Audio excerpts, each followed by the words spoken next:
In what way characteristics that built this country to its modern, pleasant way of, with its unusual opportunities for good jobs, education.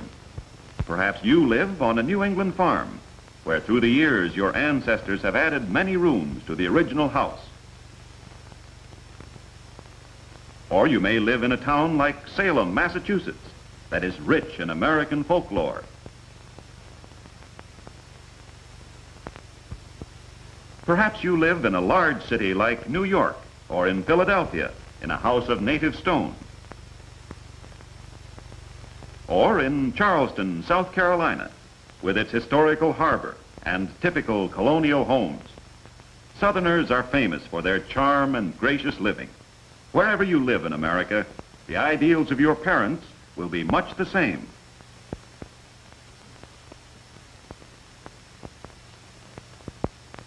You may live near Miami, Florida. Or you may live in our great Midwest. Or in the West, in Colorado Springs. Or Denver.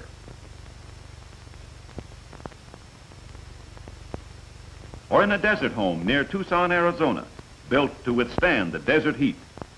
Or in the far West, in California. Street in Laramie, Wyoming, is typical of the way. The fact that we have so many types of land and climate tends to make us a tolerant people with many different interests and ideas. We grow the products of both hot and cold climates and are rich in natural resources like lumber, oil, and rare minerals. Thus, we are less dependent on other countries than most peoples of the world. Our country is divided into states with capitals like Helena, Montana. Here, much of the government is carried on according to the needs of that part of the country. Sacramento, California.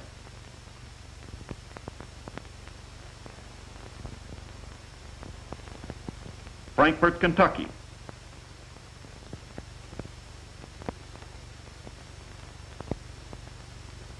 Austin, Texas. Providence, Rhode Island. We are governed both by our national government and by our state government, and this tends to keep us from having too strong a centralized government. Boston has many historical places dear to all Americans. While our people have great independence, we are closely united in a common, colorful history. The famous Boston Commons. Tourists from all over America visit Paul Revere's home. Every child knows the story of how the lantern was hung in the steeple of this North Church to give Paul Revere the signal to warn the colonists that the British were coming to attack. When children see this statue of Paul Revere, they like to imagine how he rode bravely through the night. A teacher has taken her class to visit the beloved church and climb up into the famous steeple. Church courtyard. Men are discussing politics, saying what they think.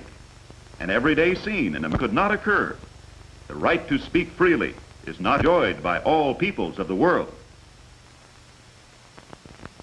Our great national parks, like Glacier Park, belong to all of us. Travelers from every state are inspired by the beauty of the mountain peaks. In America, there is a car for about every 4 people, so that many families take trips to different parts of the country. They learn to know their country and what the people in other states think and do. In Europe and the Orient, cars are great luxuries, and motor trips are not possible for the average family. An American takes for granted the freedom to come and go and to do as he pleases, a freedom that is most unusual in the world of today.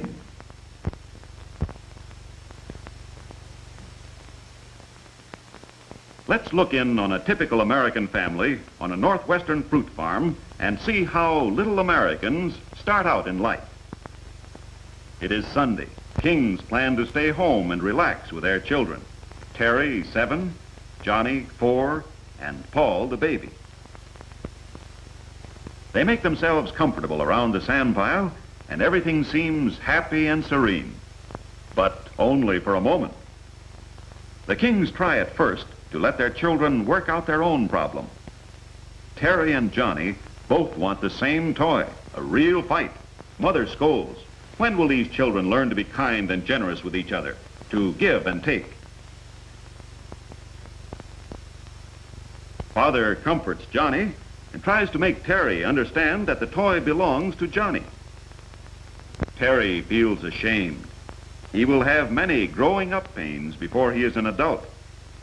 From the time American children are very small, they are taught that each person should have consideration.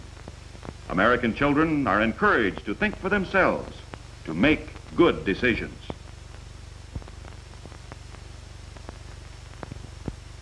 Even small American boys love mechanical toys. They like to find out what makes them run. Parents encourage this interest, and it's no wonder that we are a nation highly trained in mechanical skills. Paul tries again and again to make his truck run on the board. He is a small boy to be trying so hard, a typical American boy. The boy's cousins live on the adjoining farm, a typical American scene. The family are having a picnic in the backyard. Everyone helps.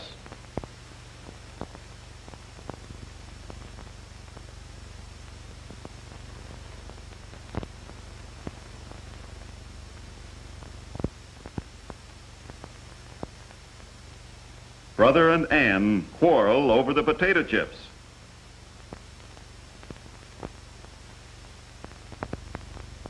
Dad says, "Stop, children."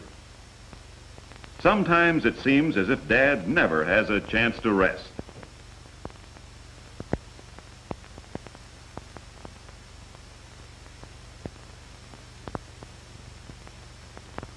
Sit up straight. Now, don't talk all at the same time.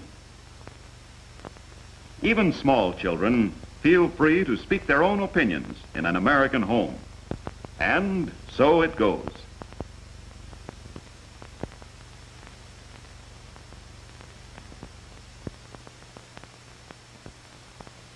The Carrs have finished dinner and are trying out the new badminton court. Dad shows them how to hold the racket and serve the bird. It takes a lot of patience to bring up an American family, as each person has his or her own idea about how things should be done. Now try again, children. You'll do better next time. Mr. Carr is a typical American father and encourages his children in all their activities. Jimmy and Molly and Ann are having a lot of fun learning how the game should be played. That looks fine. Molly hits it. Father and Emily applaud.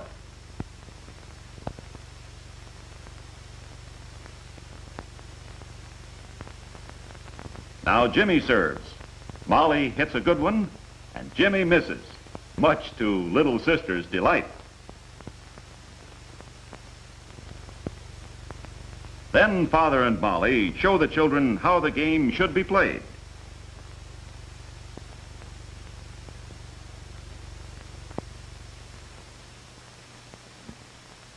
Another typical family situation. Ann and Molly both plan to ride. Ann has the horse. Then out comes Molly. This time it's Molly's turn, as she has a date to ride with a friend.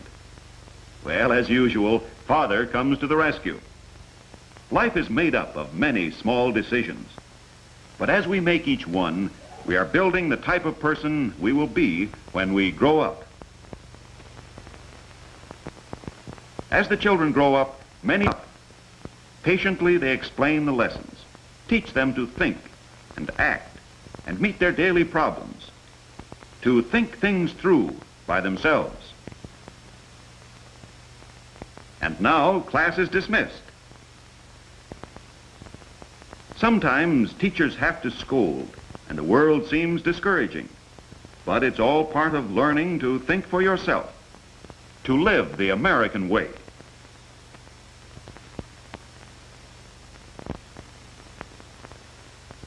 Many problems will be met and conquered on the playground.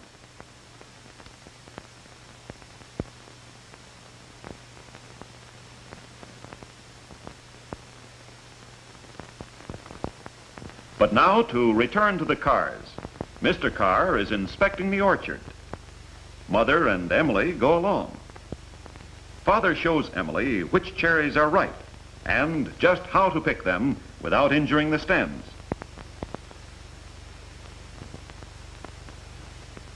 She wants to pick some herself.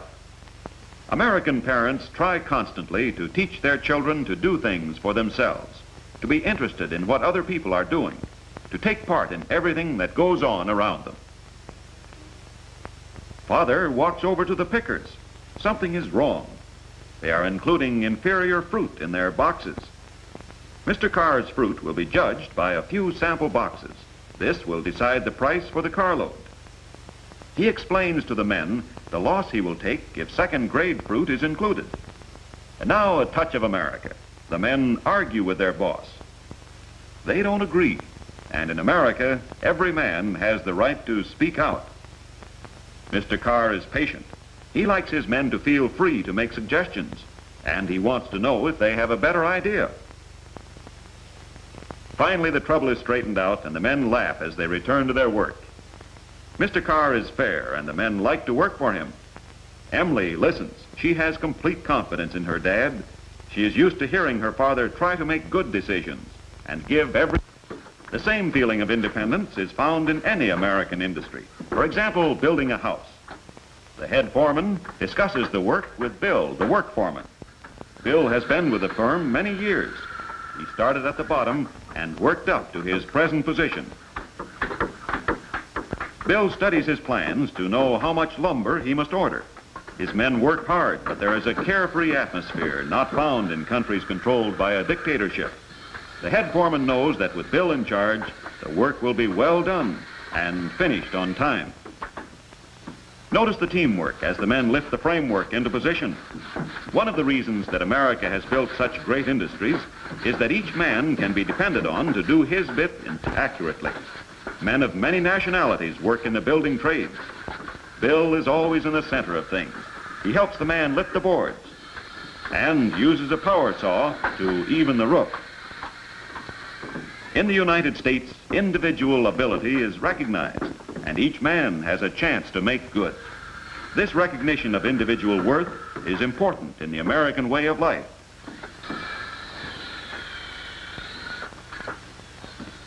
The work continues.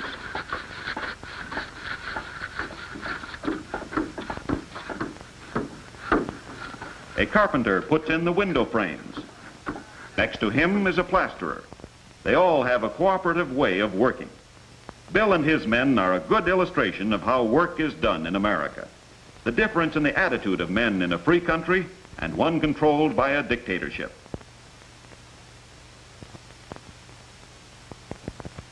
The same would be true of a group of harbor workers. As they wend their way home at night, they will say what they think with no fear of interference. It is hard to realize here that in some countries the people are afraid of their governments. The same freedom of speech would be true in this Pennsylvania steel plant, in this Texas oil industry, or in this South Carolina match factory. At this Long Beach Ford plant, notice the cars of the workmen.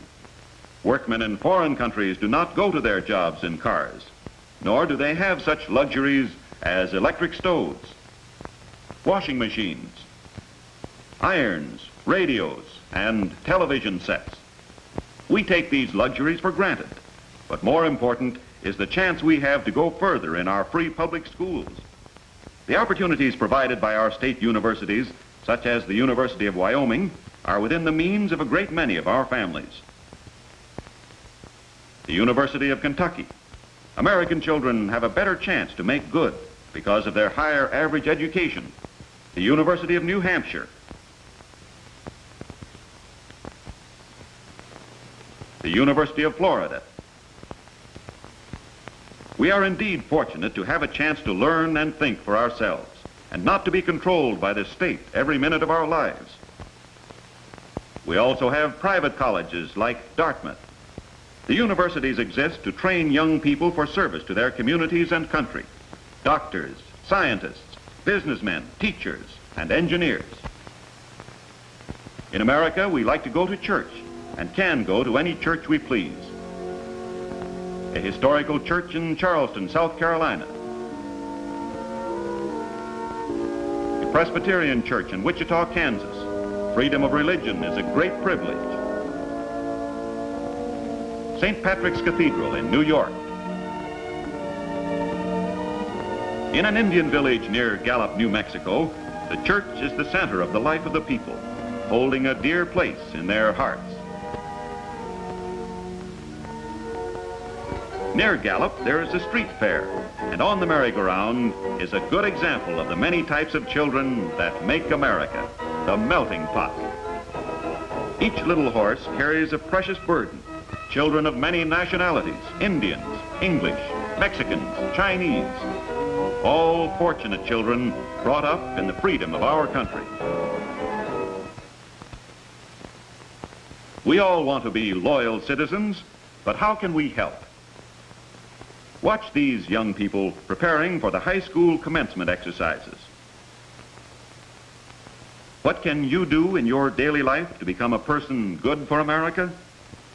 Well, I believe that you are doing it now. If you were here with these high school boys, you would know how to pitch in and help. No one is telling these boys to work. They have learned that in America, it is necessary for each person to do his part and to do it cheerfully, to be sincerely interested in the people around him. They already have the cooperation and independence that we saw in the men building the house.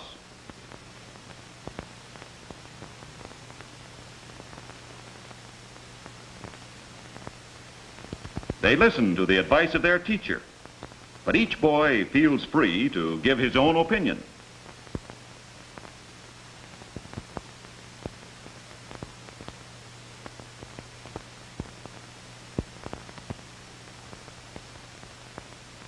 Yes, they will tease and joke, but before the curtain rises, their work will be finished on time. Whether it's sorting papers, hauling tables into position, nailing up signs, or preparing a speech. They're ready for use.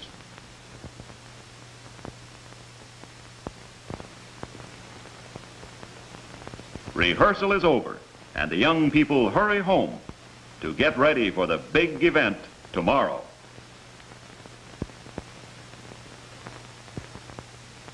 Commencement day arrives. Notice this typically American incident. Bert's sister is graduating. His father wants information about parking the car, and Bert is sure the patrolman will help him. He always knows that he can go to the police for help. How different from the countries in which the people fear their police. People coming from these countries tell us that our greatest American privilege, the thing we can be most thankful for, is our freedom from fear. Bert's sister will have many decisions to make, but she is trained to make her own decisions the American way. They are serious. They enter the stage, realizing as never before that our way of life is being attacked and that its survival lies in their hands. They will meet each crisis of their lives with judgment and integrity. The thought and decision lies their heritage and bringing up in the American way, at home, at school, at church, and in their various activities. If each one of us does his job well and thinks straight, if we all work together, it becomes a mighty force. A force like many drops of water that form in the clouds over the mountains. In the cold air, these fall as snowflakes and make the beautiful snowdrifts. On warm days, the snow melts and trickles down the ravines. These small streams join until they become mountainsides. Truly, the small drops of water, by uniting, have become a great force. On the west side of the divide, these rivers may flow into the Columbia River.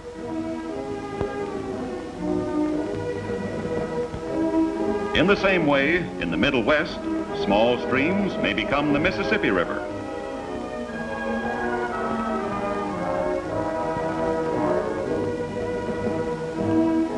In the Far East, the Niagara River flows over the high cliffs to become Niagara Falls.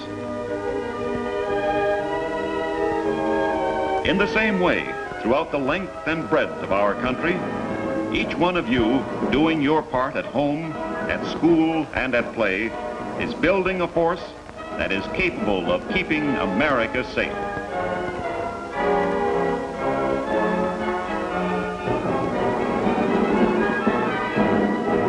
The great feeling of sympathy, understanding, and generosity toward our fellow man that is America, and the determination to work and fight for this ideal will keep America a bulwark of freedom.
Will you step forward, please?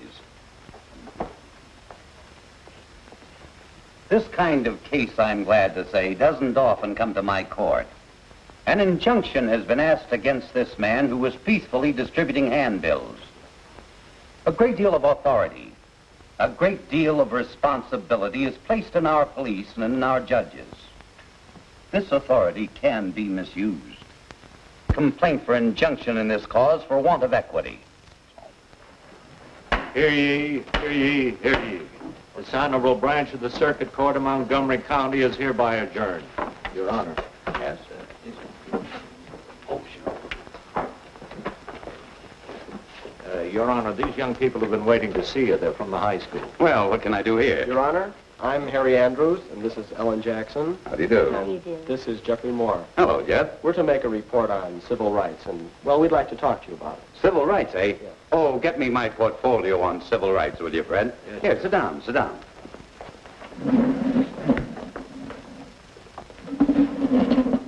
Saw you sitting in the courtroom this afternoon. We were very interested in that last case, sir. Because it concerns civil rights? Well, yes, but, well... Wait. Suppose you tell me just what are civil rights? They include freedom of speech, freedom of the press, and freedom of conscience.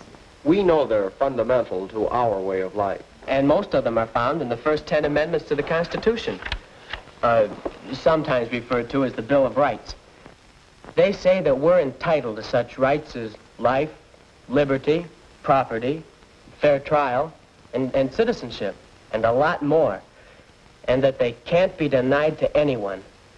And some of those rights are found in earlier documents, such as the Declaration of Independence. And I guess you can find people trying to do something about them all through history. Well, isn't there any more to it than that? Well, let's see. In this portfolio, I keep a record of what I consider to be the most important aspects of our rights. Civil rights. Civil rights defend the individual. They are interrelated. They are defended by ensuring them to others. Could you explain those, Judge Copeland? Civil rights defend the individual. Now, just what does that mean?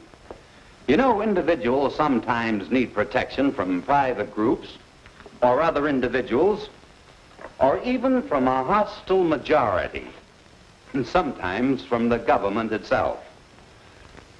Now, our rights are organized to provide protection where protection is most needed. Here, let me show you this.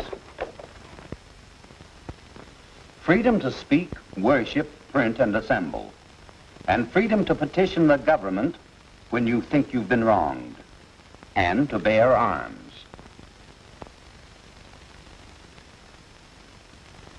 No forced quartering of soldiers or searches and seizures without a warrant.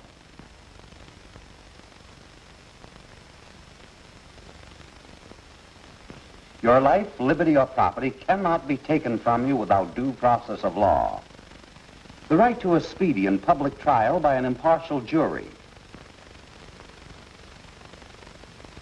The right not to be tried again on the same charge once you've been acquitted.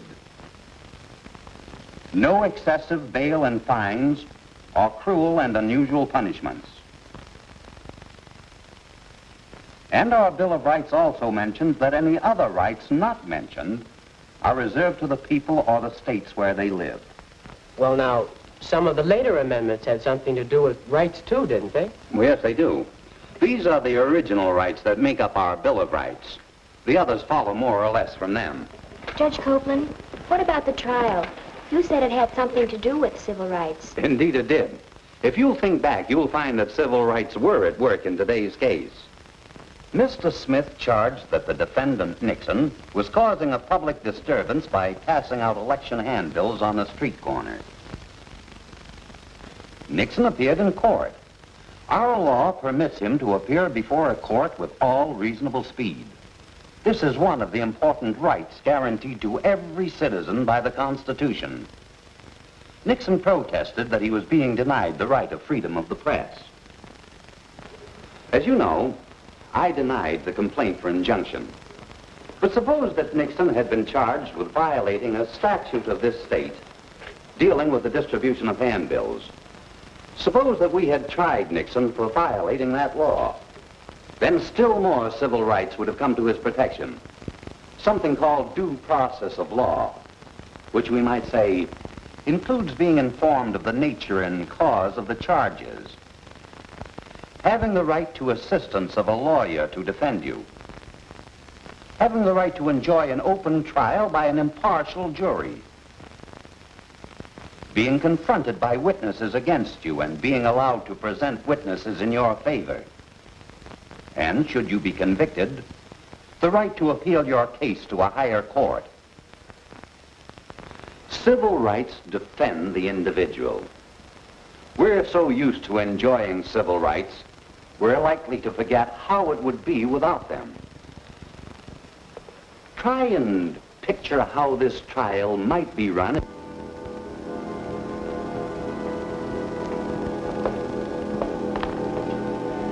What are the charges, officer? This man was passing out election handbills and littering up the streets. Trying to influence our elections, eh? Your Honor, regarding elections, I think... You are not allowed to think about things that are contrary to the public good. But, Your Honor, I merely wanted to express my opinion. The very idea of an individual expressing his opinion publicly about things related to elections. You not only expressed your thoughts, you put them in print. Well, Your Honor, may I present witnesses? Of course not. May I ask for a trial by jury and a lawyer to defend me? Certainly not. There is no defense. The court finds you guilty.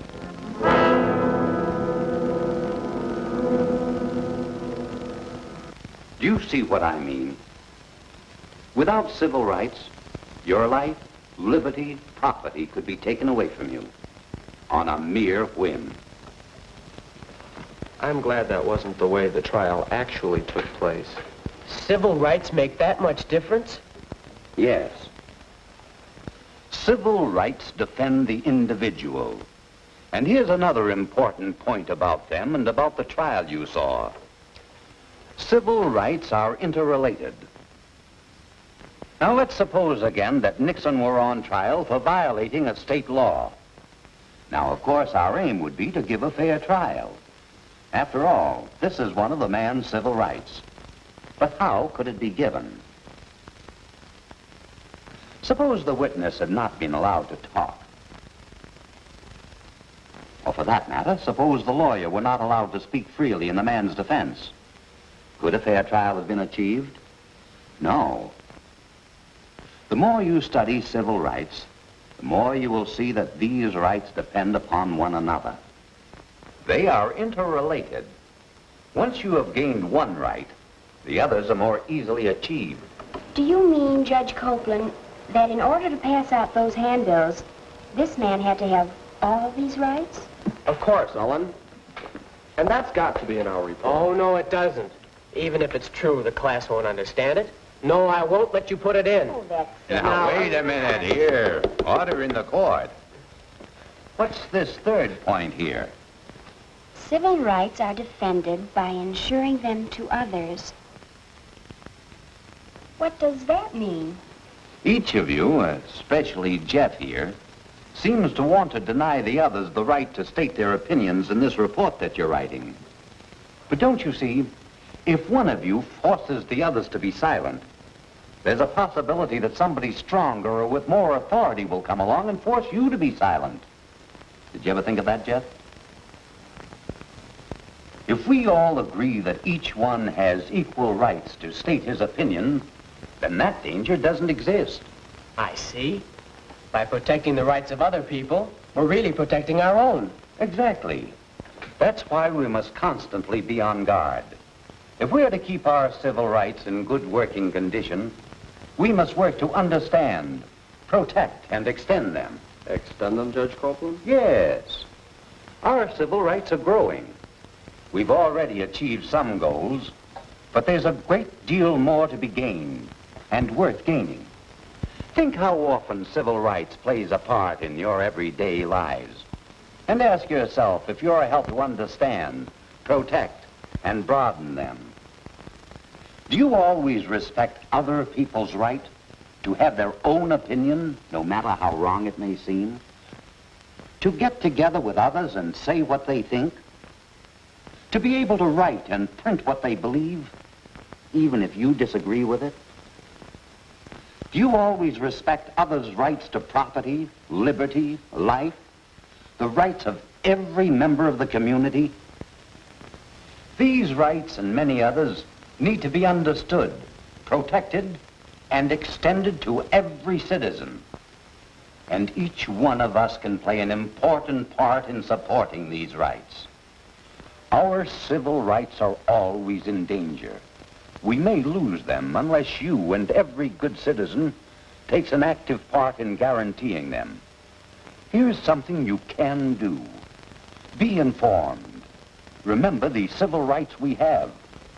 Find out what these rights are. Know them. Recognize them. Know how they operate. Be vigilant. Learn how these rights may be protected and how they may be abused.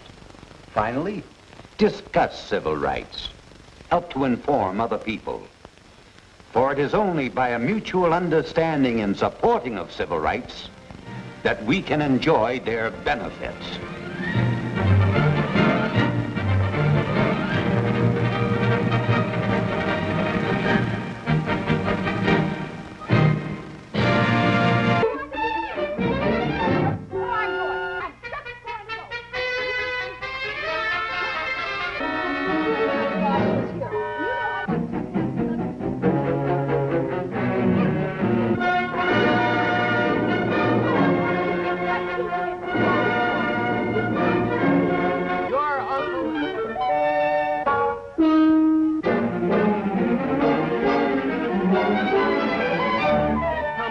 All right, that's enough. I've had it.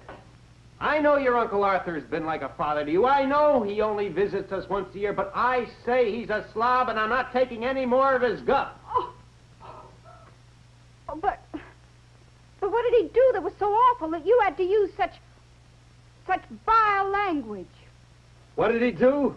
He ate my dinner, that's what he did. He called me a dope, that's what he did. He made fun of my job, that's what he did. Him and his big mouth. He was only trying to be funny. Yeah, very funny. I hear you've been promoted, Charlie, he says. They made you parts manager at Mitchell Motors. Good going, boy. Now you can count the big washers instead of the little ones. Another crack like that, and I'm going to tell... Careful!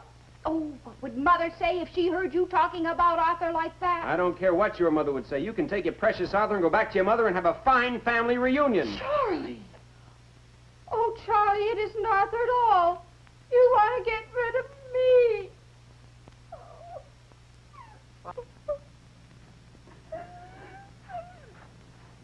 I'm sorry, darling. I didn't mean it. Oh, yes, you did.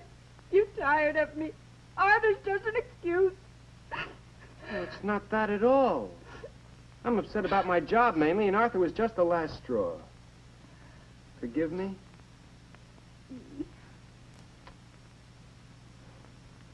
I have to take more than flesh and blood can bear. And I've had it. No more. I'm going to revolt. Well, what's the matter with your job, Charlie? Why are you so upset? I just have more work than I can handle. No matter how hard I work, I can't seem to keep up with things. You know, I've worked every night this week. Monday night, I had to check in a couple of shipments against the packing slips. Tuesday night, I checked the inventory of a lot of slow-moving items and some special order material that we got in. Wednesday night, I put up some new bin labels. Been putting that off for weeks. And today, well, today was a good example of what I'm talking about. When I came in this morning, Pete, who should be loading the truck, isn't even in yet. Carl, like always, is trying to make time with a girl from the front office. The shipment that we received last night hasn't been put away yet. I get Carl started on that, and as soon as I get my shop coat on, I have to help him.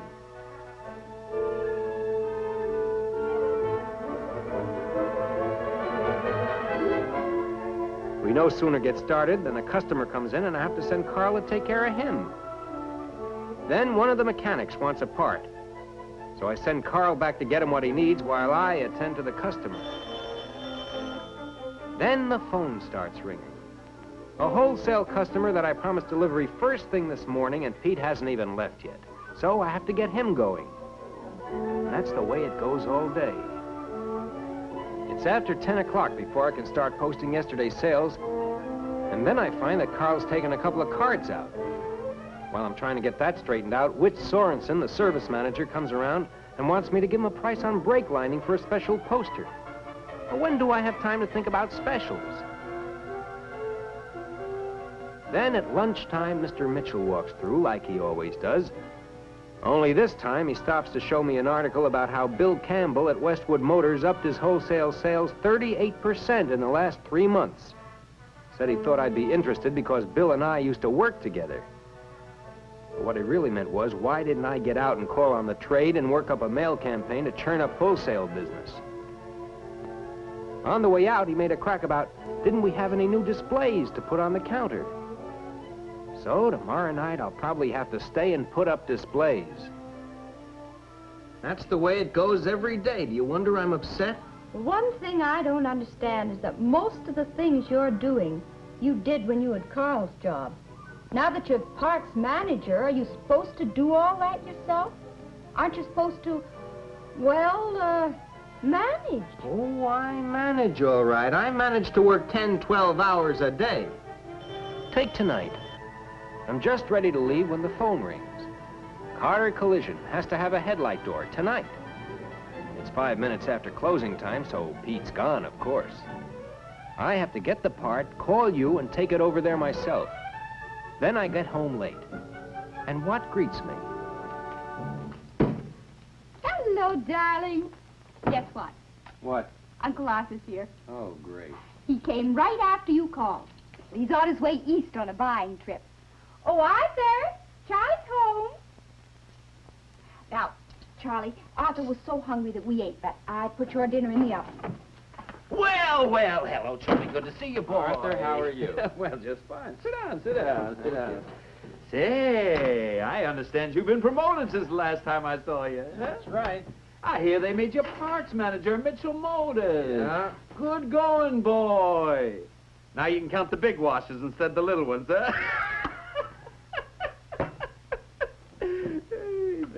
Dig into that chicken. Oh, boy, that little niece of mine is sure getting to be quite a cook. Don't mind if I have another piece to you. It sure is good.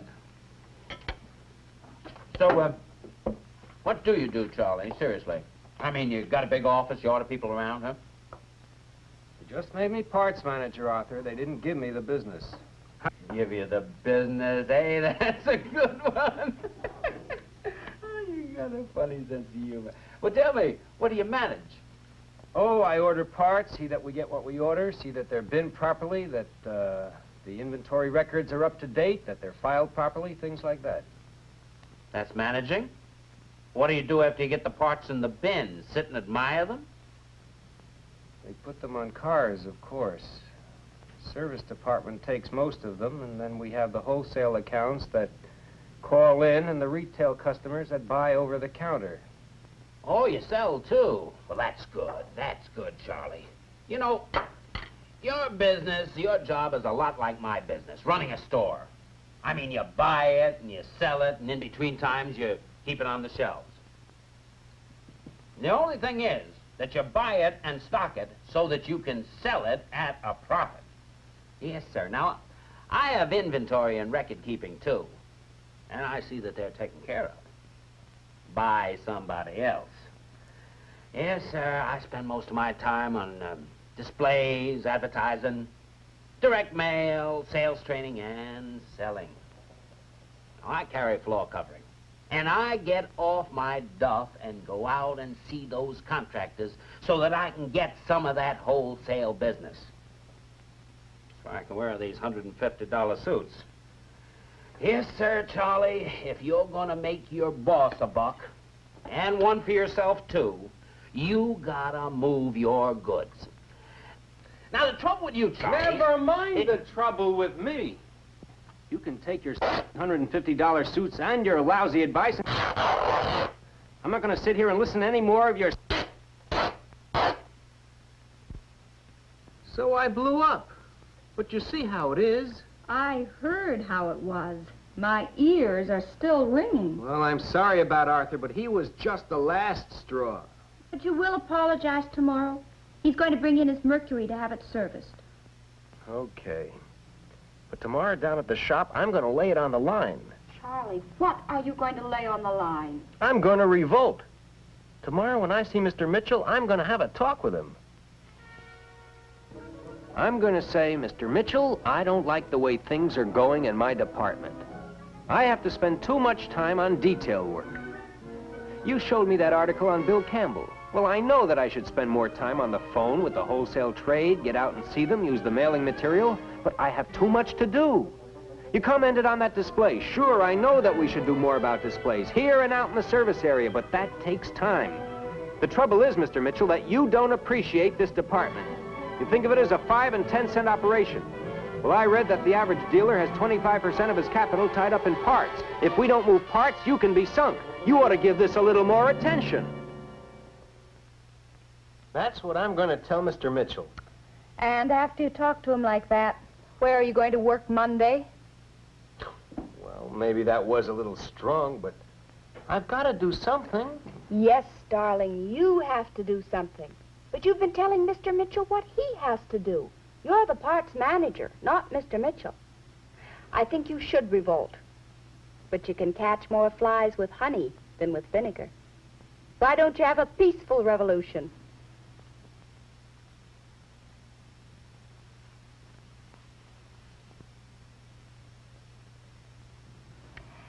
Good night, darling. You do what you think best, and I'll be right with you at the barricades. Have a happy revolution. I'm going to revolt. You can catch more flies with honey. I'm going to revolt. If you're going to make a buck, you gotta move the goods. I'm going to revolt. You're the parts manager, not Mr. Mitchell. I'm going to revolt. I get off my duff and go out after wholesale customers. I'm still going to revolt. Please, Charlie, couldn't you have a peaceful revolution? A peaceful revolution? I don't know. I've got to do something. Wait Wake up, Charlie. It's time for the revolution to begin. Revolution? What revolution? Come on, Charlie, wake up. Wake up. Hey, maybe you've got something there, Carol.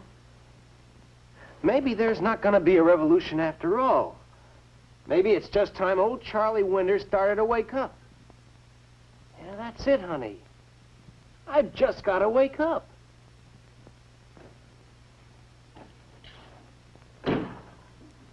Morning, Carl. Morning, Betty. Oh, Betty, I want to speak to you. Carl, you start getting that shipment that came in last night and putting it in the shelves, will you? Are you going to help me? Not today. I have to talk to Betty. Betty, how would you like to handle the assorter post for us? Well, I don't know, Charlie. Oh, sure you would. I'm going to talk to Mr. Mitchell, and if he says okay, I'll show you how to do it. For a smart girl like you, it'll be a cinch. Carl comes in every morning and gives you the tickets from the day before. Well, no, on second thought, maybe I better do that. Anyway, it's simple, and I'll work with you on it. I'd like that, Charlie. All right, I'll talk to Mr. Mitchell. Oh, Pete, I want to talk to you. Now, Pete, don't think I haven't noticed that you've been coming in a few minutes late in the morning and leaving right on the dot. Now, I haven't made a fuss about it, but don't let it happen again, huh? Okay, Charlie. You know, you'll never get anywhere that way. You want to grow up and be a parts manager, don't you? Gee, Charlie, I don't think so. Well, get the truck moving. And when you come back, I want you to clean all this stuff out of this counter here. We're going to dress it up a little. I'll give you a list of items to put in it, and then let me see how well you can arrange them on the shelves. Then we'll get out those displays we received last week and decide where we want to put them. Oh, I'll try as soon as I get back, Charlie.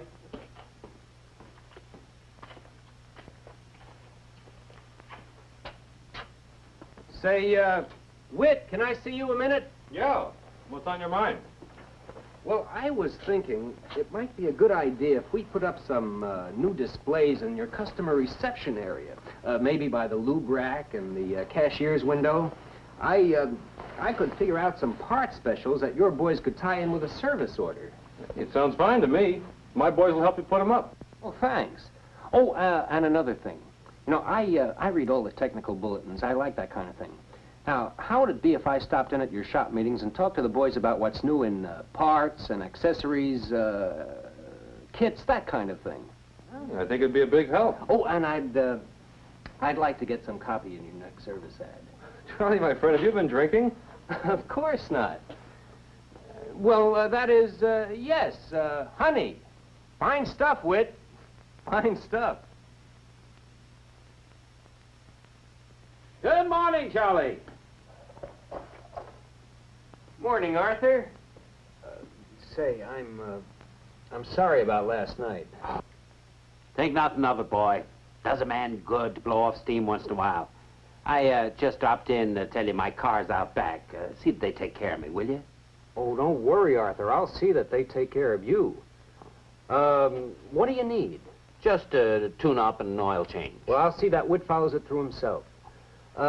You put an awful lot of miles on your car, so while it's up on the rack, I'll have the boys look at the brake linings. Now, if they're worn, is it all right if they replace them? I wouldn't want anything to happen to my favorite uncle. Anything it needs, Charlie, anything it needs. Oh, by the way, have you seen this? With all the highway driving you do, this would be a big help. Look how easy it is to adjust. Say, you really got something there. And you made yourself a sale. I'll pick up the car at closing time and drive you home. See.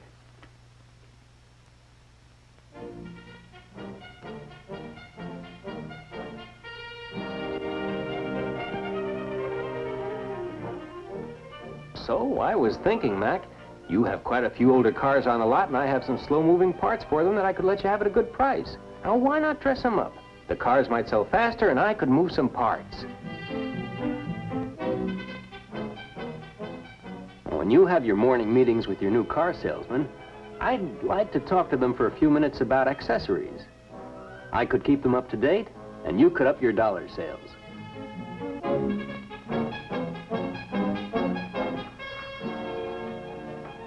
Hey, Charlie, look at this. Is this in the right place? Well, that looks pretty good. You did a nice job, Pete. Very nice. When I dropped off that headlight door last night, I noticed that there was a smashed-up car there that you're going to need a lot of parts for. You want me to help you figure the job? Okay, Dave, can do. So long, see you in 20 minutes.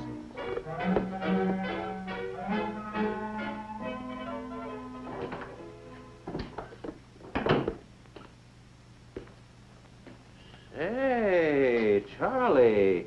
What's happened around here since this morning? Looks like a whole new deal. Yes, sir, Arthur, there's been a revolution. A new man took over.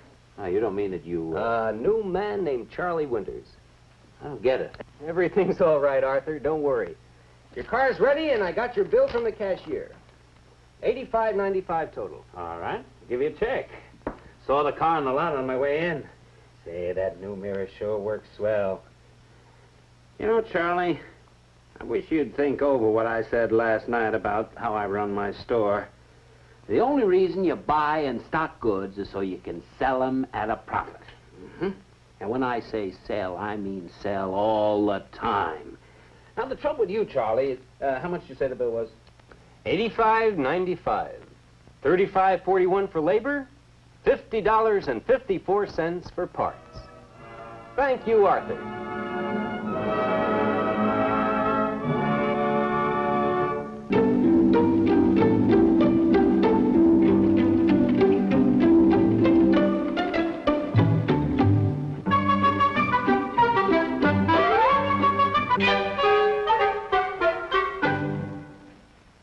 Have you ever seen a refrigerator that was nailed to the floor? Or twin beds? Or a TV set? Or for that matter, a used car, except that it would be nailed to the ground. There are such things, you know, and you've probably encountered them. Let us show you a refrigerator that was nailed to the floor, and maybe you'll recognize it when you see it. Oh, may I help you, madam? Yes, I saw your ad about the refrigerator on sale for $129. Is this the one? Yes, madam, that's the one we advertise. That looks like just what I want. What size is it? It's a 12 cubic foot model. It's a fine refrigerator, madam. But unfortunately, our present stock of these refrigerators are all sold out. I don't think we'd be able to make a delivery on one of these for at least 6 months. 6 months? But you just advertised this offer last night, and I made a special effort to get here early. I'm one of your first customers. You just opened your store. That's right, madam. I'm sorry. But it was such a good bargain, you see. You mean there's no chance of my getting one of these? I'm afraid not. But let me show you an even better buy. Now, you take this machine here. It's the same size as the other one, and a real honey. I never heard of that brand. Well, I'd like you to notice the extra big freezing compartment and all the shelf space. How much is it? And the enameled porcelain finish is double baked, which makes it a lot easier to clean. You just take a damp cloth. But how much is it? Well, you can use the $129 you would have paid on the other refrigerator as a down payment. And then for only $10 a month, you can have this machine installed in your home the very first thing tomorrow morning. $129 and $10 a month for 12 months would be almost $250. Not exactly, madam. You see, the $10 a month is for 2 years, but it's a bargain at that price. If you consider all the deluxe features... Oh, that's more than I can pay. I want to buy that $129 one you advertised. I'm sorry, madam. I couldn't possibly take an order on that. As a matter of fact, I have no idea when we can make a delivery. Well, I'll talk to my husband, but I know he'll say it's too much. Now, I may be able to get you a $50 discount if you act immediately and sign the order right now. Now, that'll bring the whole thing down to... I have to talk it over with my husband. Thank you for letting me look at the bargain you advertised. Now, if I got a $90 discount, would you reconsider? Thank you. Well, now you've seen a refrigerator that was nailed to the floor. That's what they call it in the trade. The store, of course, had no intention of selling it. It was advertised as bait to get the lady into the store. And that's what we'd like to talk about today, the so-called bait and switch technique being used by some questionable concerns. They advertise low-priced bargains to get your interest, and then try to switch you to an expensive item, often an unknown brand. But first, let me get the help of the Better Business Bureau, which is fighting this racket. Mr. Campbell, how do you feel about it? Well, Mr. Collier, let me make one thing clear. You know, you don't have to worry about doing business most places. You can believe their advertising, and you know they'll treat you right when you buy. But if you do run into sharp practices, you're apt to become skeptical of all advertising and selling. That's what concerns us. We feel that the best way to put a stop to such practices is to show you how to recognize them. Well, Mr. Campbell, just how would you say we can recognize this bait and switch technique when we see it? Well, there are usually two warning signs. First, when an offer seems too good to be true. And second, when it becomes apparent that the salesman has absolutely no intention of selling the advertised bargain. You remember in that situation we saw a few minutes ago. But you just advertised this offer last night, and I made a special effort to get here early. I'm one of your first customers. You just opened your store. That's right, madam. I'm sorry. But it was such a good bargain, you see. You mean there's no chance of my getting one of these? I'm afraid not. But let me show you an even better buy. I see what you mean. Is that what you would call a loss leader? Oh, indeed not. No, a loss leader is an item priced low to attract customers, like coffee or meat or stockings or aspirin, a lot of other things. The difference is that you can buy it at the advertised price. It's not nailed to the floor. Now, the lady we saw couldn't buy the $129 refrigerator because they just wouldn't sell it to her. The floor model may have been the only one they had. Well, let's take another example. Like used cars. How would the scheme work there? Well, the plan is much the same. An ad is run describing an unbelievably good bargain. When a prospective buyer who has seen the ad comes to the lot, the salesman tells him the advertised car has been sold. Then he leads him to another used car, offered at a higher price, and tries to switch his interest.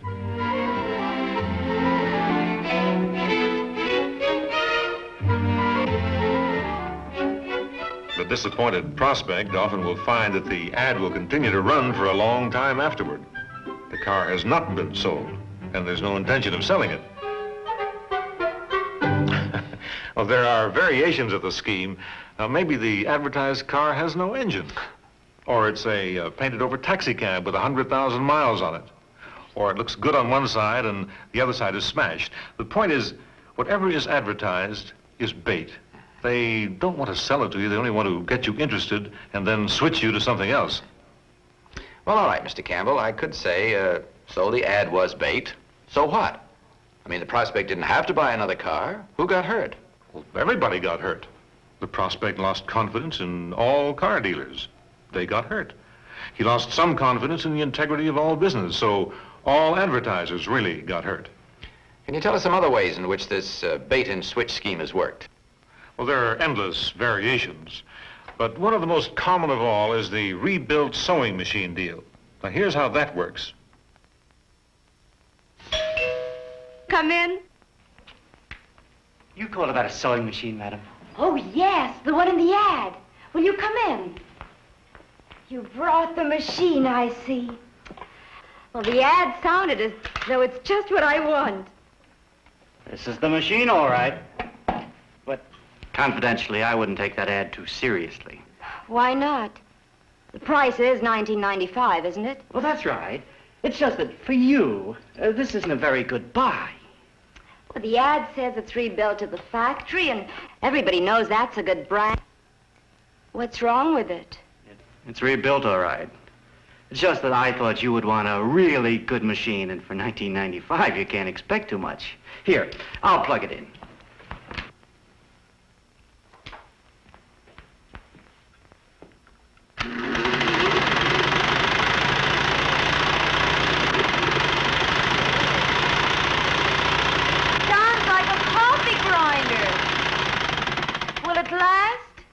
It's not guaranteed.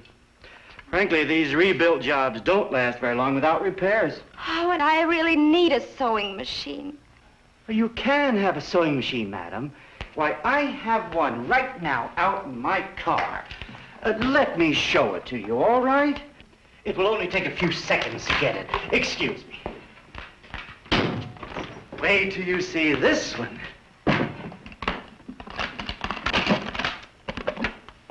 Isn't that a beauty?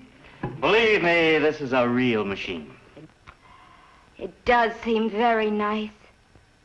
Oh, but I've never heard of that brand. Oh, that's a famous brand, madam. And the best part is that if you buy now, I can get you a big discount. 1/3 off. That'll bring the price down to about $217. $217? Oh, I haven't got $217. Oh, you don't have to have $217. Why, you can give us the $19.95 down and pay us only $3 a week on the rest. Ha ha! That situation looks familiar. Well, that salesman was pretty blunt. He came right out and said that the machine was no good. But take a clever one. He may even go through with the sale of a 1995 machine. He'll even take your money, and then he'll put on the pressure to switch you to another machine. Or maybe he'll do it this way. Let me say this, madam. It sells for $19.95, and it's worth $19.95. Well, it isn't all I thought it would be, but I'll take it. I must have a machine, and this is better than none. I hate to see you take this machine, madam. You're letting yourself in for trouble. What kind of trouble? Repairs. It's not guaranteed, you know. I'll tell you what. Let me show you a good machine, and then you can make up your mind. Oh, I know. I can't afford a new machine. It won't cost anything to look. I'll be back in a second. However he plays his game, remember that he has no intention of walking out and letting you be satisfied with a rebuilt machine. He wouldn't get any commission on it, and he'd probably lose his job if he sold it. His bosses can't make any money selling rebuilt machines at that price. No, it was purely a device, or as you say, bait, in other words. That's right. Now, another thing you'll notice, they'll use a famous and respected brand as the bait machine. The much more expensive one that they try to sell you may be the same brand, but most often you'll find it has a name you've never even heard of. And if you should buy it, you may find that you can't get service on it. In fact, sometimes you can't even find the company that sold it to you. They've moved on to greener fields. Mr. Gamble, you mean that people are actually taken in by schemes like these? Indeed, I do. You see, baiters don't look dishonest. No, you mean they don't all wear black hats like the bad guys in the TV westerns? No, they look and act just like any honest salesman in a store or at home. Oh, now let me see. The main difference, it seems, is that they don't want to sell you the articles they advertise, and they try to high pressure you into buying a much more expensive but unknown brand. And many people do get hurt by these schemes. Gee, that looks pretty new to be a rebuilt machine, honey. It is new, Don. Oh, the rebuilt one was a piece of junk. The salesman said so himself. Oh? So he left you this new one on trial. Well, I wish we could afford it. But until we get the car and the furniture paid for, we're strapped. But I bought it, Don. You bought it? Without shopping around? For how much? He gave you a big discount. How much? $217. $217? Well, he can just come and take it right back. You didn't sign anything, did you? I had to sign this. He said it was just a form. Where's the guarantee? What kind of service do they have? How do we know they'll be in business next week? Oh, my aching head, this is a regular contract. We're stuck. And it's not even a brand we've even heard of.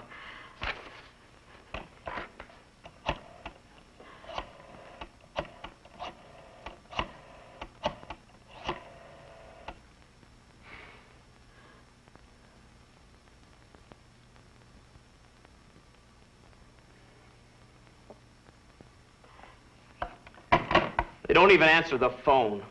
Helen, how could you do this to me? Situations like that are unfortunate, and they can be tragic. In some families, they can cause a real hardship. That's true. Mm-hmm.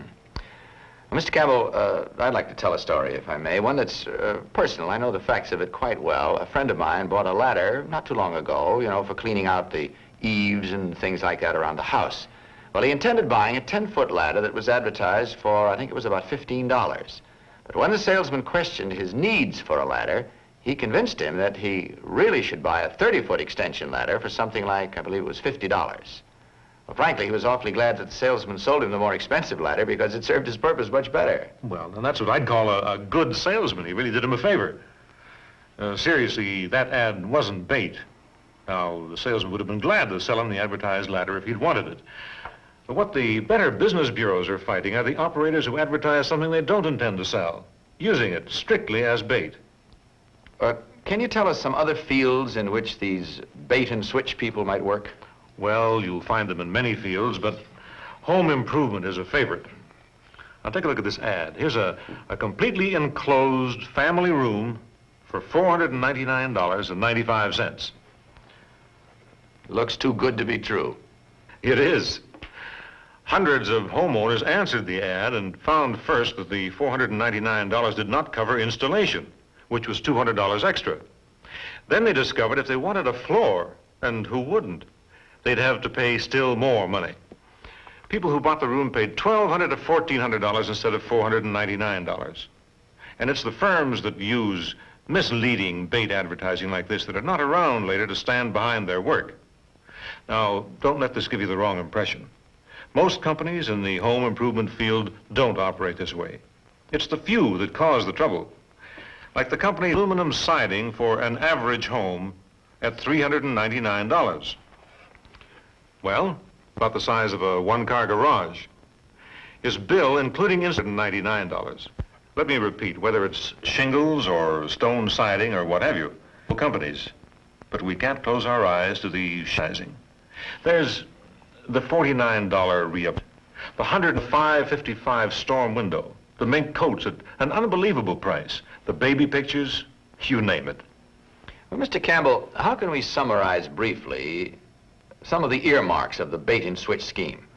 Well, the first indication, I would say, is an advertised price that is obviously far below the going price for the same product or service. Too good to be true, in other words. Exactly. Now, that should be grounds for suspicion. The second indication is when the salesman won't sell the advertised item. Now, watch out if he knocks it and tries to switch you to a higher-priced article. And when he refuses to let you be satisfied with the advertised merchandise, you can be pretty sure you are in a bait-and-switch scheme. Now, bear those things in mind, and you'll be better able to spot the phonies and avoid being victimized. Well, Mr. Campbell, I think I'll recognize the danger signs when I meet up with one of these deals, but have you any suggestions how to avoid getting mixed up with them in the first place? Well, it's wise to patronize companies that you know stand behind their merchandise. And if you do want to deal with a concern you don't know, at least ask your friends about it, or do some shopping around as a double check. The old slogan, before you invest, investigate, applies here as well as when buying securities. Now, I keep going back in my mind to this business of spectacular bargains. I don't know, but the whole key to the bait and switch scheme seems to me to be the advertising bargain that is just too good to be true. Now, there are many good bargains, there's no question of it. But maybe we play into the hands of the bait operators by looking for spectacular bargains. I couldn't agree with you more, Mr. Collier. Now, we've tried here today to explain how the bait and switch operators work, but we can't get rid of all of them. We need help. And you are the ones whose help is needed. This racket cannot be stopped without you, by seeing through their schemes and refusing to be taken in by them. It's up to you, the public, to put them out of business.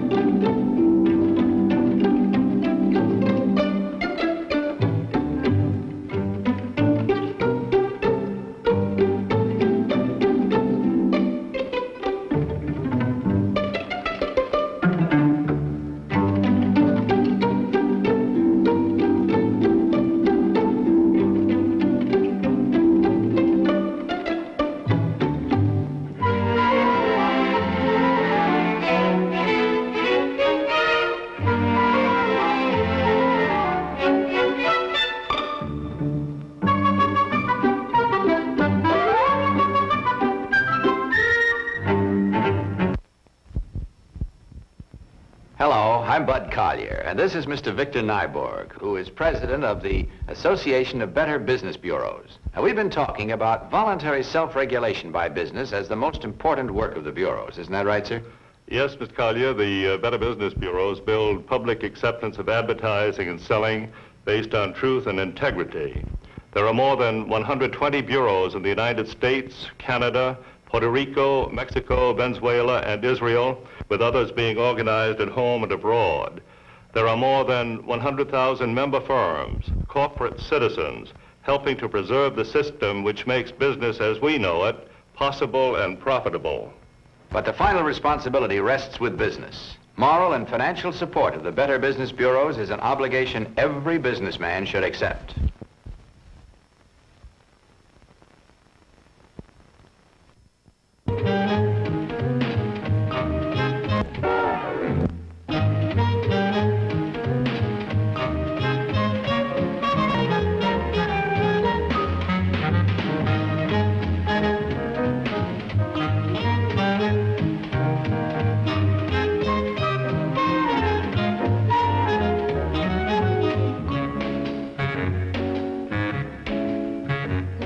The honeymoon is over and I've got to learn to use each pan and dish and pot. Marriage meant romance to me, not responsibility for 3 meals a day, come what may. I've got to learn to cook without delay. It scares me so I'd like to run away. I have to feed my man. It's time that I began to learn how to cook. I wish I could cook. I wish I could. I wish You called? What's that? A pot? Talking? Why not? Think of me as your fairy godpot, and it won't seem so strange. Now, what can I do for you? Teach me how to cook? Can I teach you? Oh, Pot, dear Pot, won't you teach me? Listen. How do you learn to feed the hungry man? Every girl can cook if she thinks she can. A little imagination is all you need. Plus this simple rule that I hope you heed. Don't waste work. If peeling and such are no fun for you, start after the hard work's been done for you. Hamburger meat and nut meats come ready ground. Every girl knows this who has been around. So why waste work? Remember, time is wasted on the part that can't be tasted. So use your energy instead to start things cooking in your head. 6, if you want to bake, there are things to help whatever you make. You'll find spinach in a bag already washed, onion and garlic that's been cut, dried, squash. So don't waste work. You're a fraud, you're a fake, and you're making a mistake if you think that I'm as lazy as you. Want to cook, want to bake, foods like Grandma used to make. Not just defrost a frozen dinner, open up a can. That's not the way to catch and hold a man. Hold your horses! Cooking can be fun when you start with foods that come with the messy work all done. Then what's left for me to do? What's left? Everything. That is, everything really important. The magic of imagination, where you invent your own creation. Every bite a taste sensation. But how? Lift my lid and I'll show you how. You can create delicious new foods by simply mating 2 foods. Name something great. String beans. Now give it a mate. Nuts. Is that what you mean? String beans and nuts is just what I mean. You've just created string beans almondine. Veal. And add to it sour cream. That should do it. Let me see you pull that off. Easy. You've invented veal stroganoff. I did? Yes, you did. You can create delicious new foods by simply mating 2 foods. It works, but when you get to know me, though fancy foods are fine, sometimes when I dine, I like something plain and simple and homey. All right. Name something simple you like to fix. I can make soup from a mix. And then? Franks are good, too. Mix 'em? Is that what I do? Franks and soup both taste new when you mix them like I tell you to. Do you like apples? You bet. Add them to Franks and see what you get. Apples and Franks. Fine. But how did you get that lovely shine?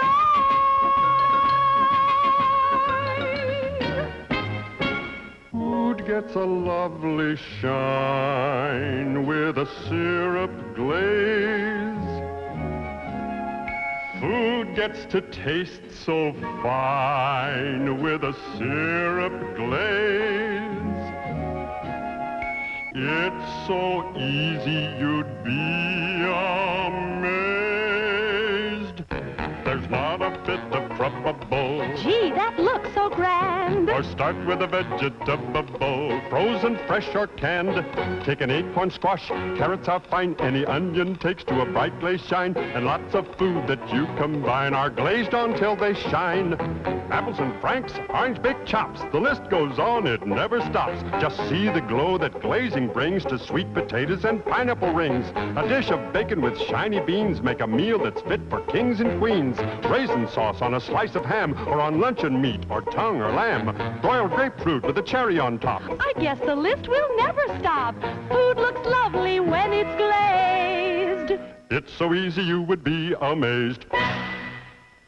Every man is a little boy inside with a big, sweet tooth, and that's the truth.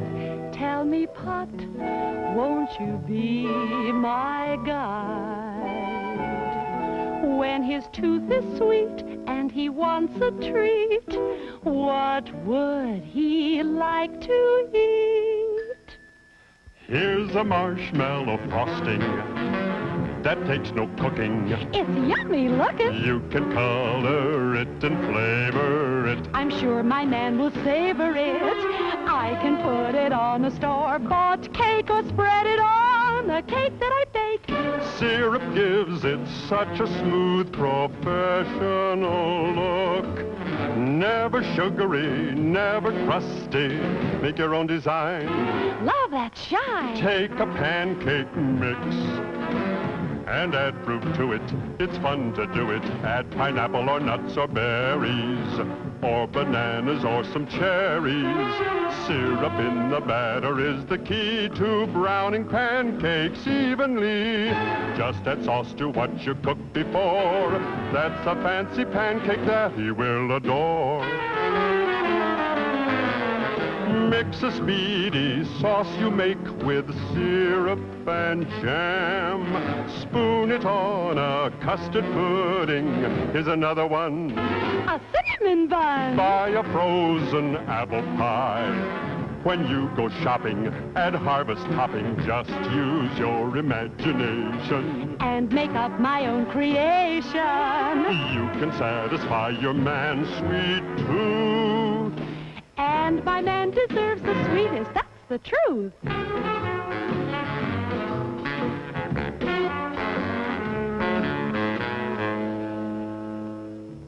Though he goes for sweet desserts like a little boy, he's a rugged outdoor man and nothing gives him greater joy than he-man sauces and dressings can. With one basic sauce, you can do a lot. You can serve it cold and you can serve it hot. Lemon syrup, pepper, vinegar, salt, and paprika. Change the quantities around to make it stronger, make it weaker. Your vegetables have a piquant sauce. That's the very best you ever came across. Add celery seed and you have made fruit salad dressing. That's top grade. When your fellow's at the grill and he turns to you, you can make great sauce for a barbecue. Fruit or salad make a tasty dish, but what about the veal, beef, chicken, or fish? Start the sauce the same with added seasonings, herbs or soy sauce or other things. Learn this little motto, you'll be woman of the hour.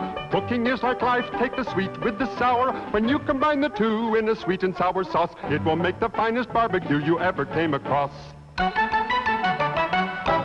Make a teriyaki sauce for shrimp or beef with a marinated taste so good it's quite beyond belief. Or a spicy sauce for any meat you name that will spread your reputation as a cook of great acclaim.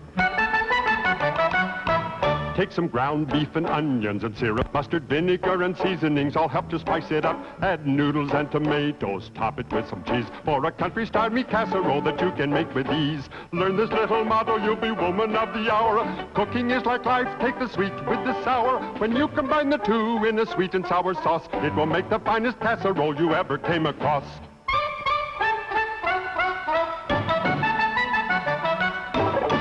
Now I know how to feed my hungry man. If any girl can cook, then I'm sure I can. A little imagination gave me my start, plus the simple rules that I learned by heart, like don't waste work. And time should not be wasted on the part that can't be tasted. Devote the energy instead to start things cooking in your head. So don't waste work. I can create delicious new foods by simply mating two foods. The oldest tastes taste new when I mix them like I told me to. And food gets a lovely shine with a syrup glaze. Food gets to taste so fine with a syrup glaze.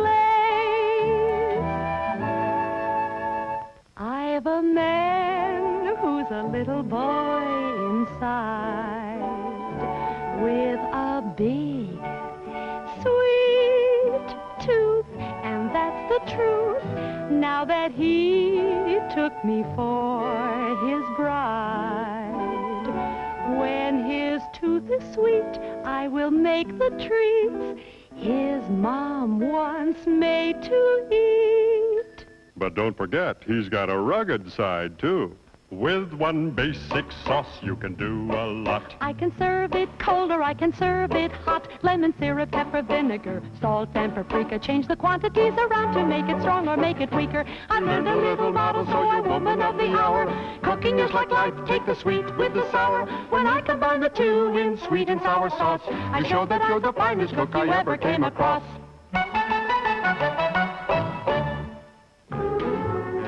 You know, we make beautiful music together. I thought you were just another pretty face, but now that you can cook... Thank you, Pot. You've really helped a lot. You've really made a cook of me, but you know two is company.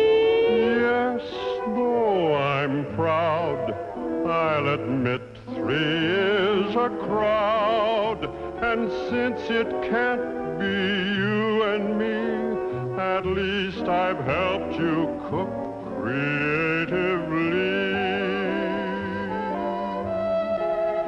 Someday there may be a little tot, and I'll call again on my bubbling pot to help me with my children's food and teach me what to do meanwhile. I know. Don't call me, I'll call you. Thanks a lot for all the recipes I've got. So long. Farewell, old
Have you ever said to yourself, this is my land, my own homeland, my own Southern California, mine whether I was born here or adopted it? For in either case, the Southland has adopted me.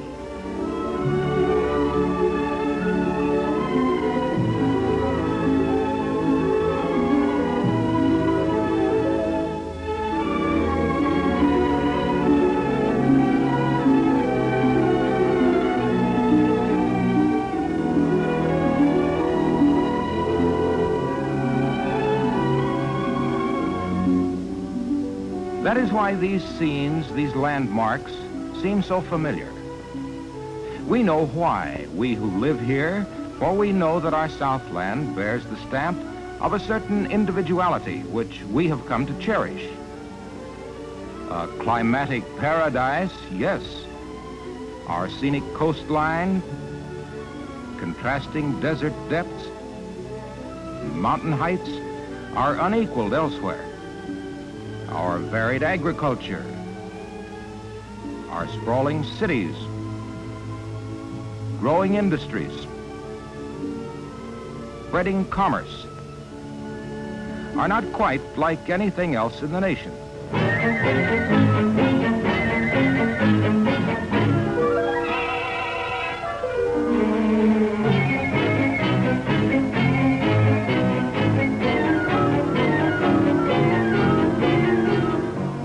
For our individuality expresses itself in a certain spirit of optimism, of progress, of youth and growth, a willingness to try new things, to bank on the future, which have resulted in accomplishments without parallel in history, even in the great pioneer tradition of our national union. These accomplishments, this growth, this progress, are of course the work of those energetic men and women, of whom you are one, who make this Southland your homeland. But have you ever stopped to think that progress depends on confidence? And in a region like ours, the foundation of confidence is the assurance with which we buy or sell land.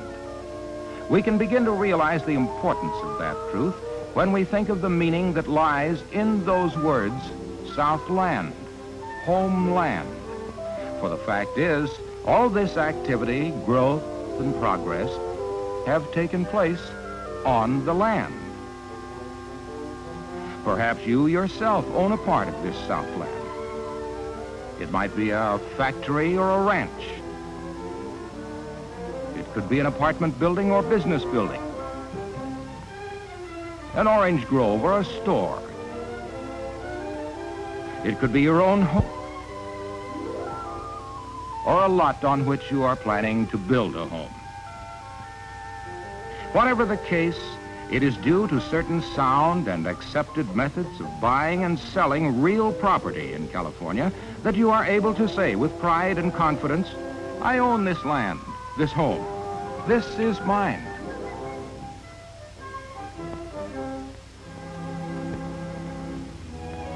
While you can say that with assurance, has it ever occurred to you why? Are you acquainted with the many things that may have happened to the land which could affect your ownership? Are you aware that someone else might have an interest in your property or even share your ownership? To understand ownership, we need to know something about the nature of land itself. Now, to begin with, land is inherently different from other kinds of property. Suppose we take this woman's hat as an example. When she bought it, the hat became hers. The law says she has the right to possess and enjoy the hat to the exclusion of all others. This is ownership. The hat is personal property. She can take it with her. In time, she will tire of it and get rid of it. Or the hat may have other uses, but eventually it will be gone. It is used up.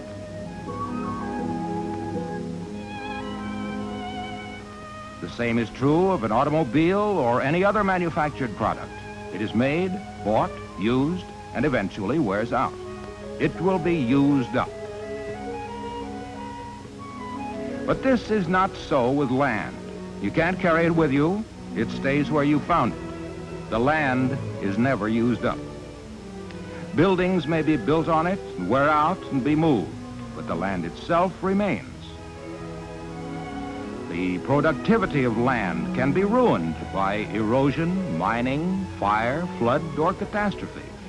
People can come and go, but the land as a place on the earth remains. Land is real property. And to you, as a buyer of real property, this involves an important fact.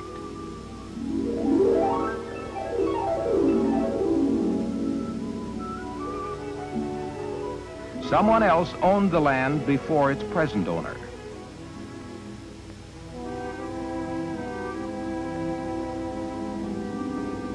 And someone owned the land before he did. How do you know that the person you are buying it from, or the person he got it from, really owned it free and clear, or had the right to sell it? For instance, this land was once a part of one of the old ranchos, which we have heard or read about. It covered many square miles, and its boundaries were vague, perhaps from a certain tree which would decay or fall down sooner or later, to a rock, to a bend in a road, to a stream, to the mountain foothills. Indefinite? Yes, but in those days, who cared? There was plenty of land merely for the asking, and it was used mainly for raising cattle. Life was easy, carefree, leisurely.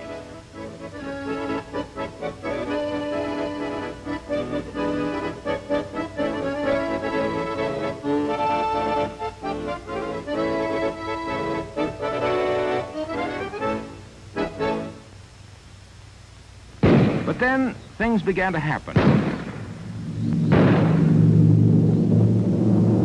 In 1848, California became a part of the United States. The original owners of the land eventually died and left it to their heirs, who divided it up into smaller parcels.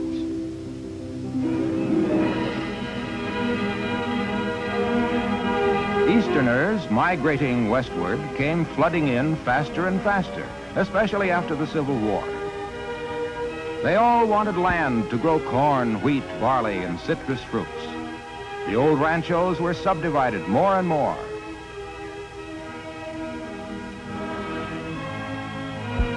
Apparently useless land suddenly became fantastically valuable when oil was discovered. And all the time, the land was changing ownership faster and faster. All the time, the land was being subdivided into smaller and smaller units. So it not only became increasingly important to know exactly where a piece of land was, it became just as important to know who did own a piece of land and what rights went with the ownership or were excluded from it. Thus, as time went on, records and maps, deeds, wills, mortgages, traditional roadways, rights of way, and many other details were becoming more important and also more confusing.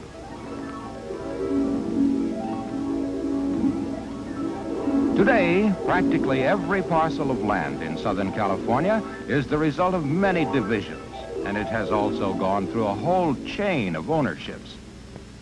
So it is essential for you to know all of the facts which could affect your rights and ownership adversely. For example, you will want to know your land's legal description. To your friends, you might say, from the corner of 11th and Orange, it's the third lot on the right-hand side going west. But such identity never takes the place of the legal description in the public records, which will distinguish your land from all other land anywhere on the face of the earth. This description refers to a map which is among the official records of the county courthouse. It might read like this: Lot 6 in Block 2 of tract number 342 in the city of so-and-so, county of so-and-so, state of California, being a subdivision of part of Rancho so-and-so. Of course, your home site becomes much more than Lot 6, Block 2 of tract 342. Fitting it into your neighborhood, it may look like this. And when you have built the home, you visualize it might look like this. But do you know that you may not be the only person who has an interest in your land? Even if you paid for it in full and have the deed in your possession, there may be others who have rights in your property. For example, there are the taxing authorities. If you don't pay your taxes, or the person you buy the property from didn't pay his taxes, the property may be sold right out from under you. And there is the lender. If someone has loaned money with that land as security and the payments are not met, he may have a claim to your land. Then there may be the contractor who was not paid, or some other person who recorded his claim for work done or for building materials which were delivered to the property. Then there are the public utilities or others who may have easements. These easements may consist of the right to build a power line, a sewer, a driveway to provide access to some other property, a flood-controlled ditch, or a gas line. Someone may even have the right to drill for oil. Some of these installations are visible when you view the property, but the right to install others may be determined only by inspection of public records. And there is also the question of the past ownership. Documents supposedly conveying property sometimes fall short of doing so, their shortcomings being disclosed perhaps long after they were written, delivered, and recorded. For instance, suppose some required signature is lacking. Suppose there had been a mistake years ago in the written description of your piece of land, which had gone undetected ever since. Suppose some paper was signed by a minor or a person legally incompetent or insane. Suppose there was a forgery or someone impersonating someone else. Or suppose some unknown or undiscovered heir turned up to assert a claim to the land. Or a former wife or the heir of a former wife discovered a possible claim under the California Community Property Law. These are only a few of the many hazards to ownership which have arisen and do arise from time to time when we buy property. Yet as a buyer, what you seek to know is that all rights and interests of others are eliminated, except only those you know about and approve. You want positive assurance that you really will own the land in which you are investing. But how can you get that assurance? Well, you could examine the records yourself, for they are all on file somewhere in some public record office or other, including documents going back as far as 1850, more than a century ago, when the old Spanish and Mexican methods of handling land gave way to the American recording system. Of course, the records are scattered in many offices and many buildings. So although you could try to search through the records to make sure of the ownership of your own property, the job would take you months, and you still wouldn't be sure you hadn't overlooked something vital. For what buyer or seller has the time or skill or inclination to do this job properly? Well, luckily, you don't have to do it yourself. For an organization already exists which has been in the business of doing exactly this job since 1893. Title Insurance and Trust Company cannot assume that nothing has happened. So whenever its services are called for, it searches and examines the records down to date to disclose the current facts. Its original records have grown into complete indexes which cover the history of every parcel of land in every county it serves. All the recorded data is classified so that the essential facts about the property you are buying from California's early rancho days to the present may be disclosed and evaluated without delay, almost within hours. The company maintains up-to-the-minute records of all land.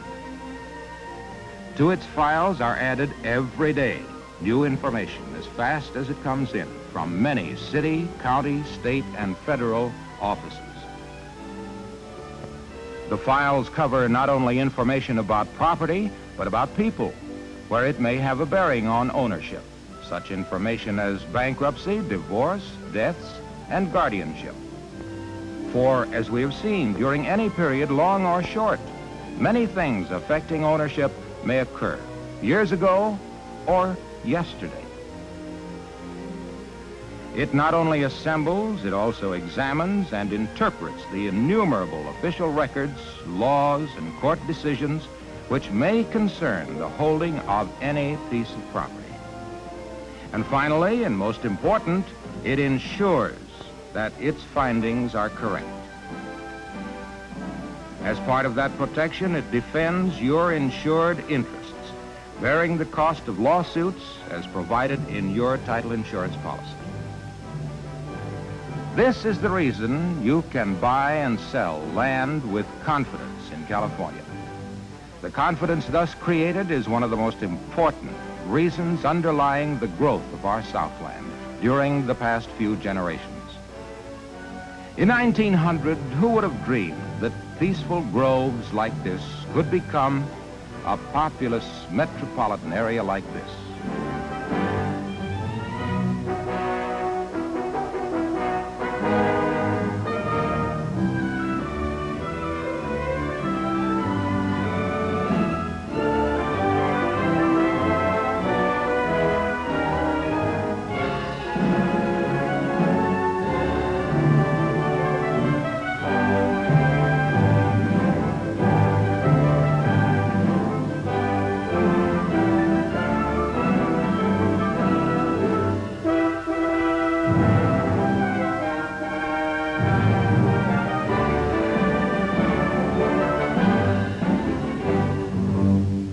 Who would have dreamed it? Why, everybody dreamed it, and the dream came true. And today, Southern Californians, you men and women who have made today's communities what they are dreaming dreams for the future.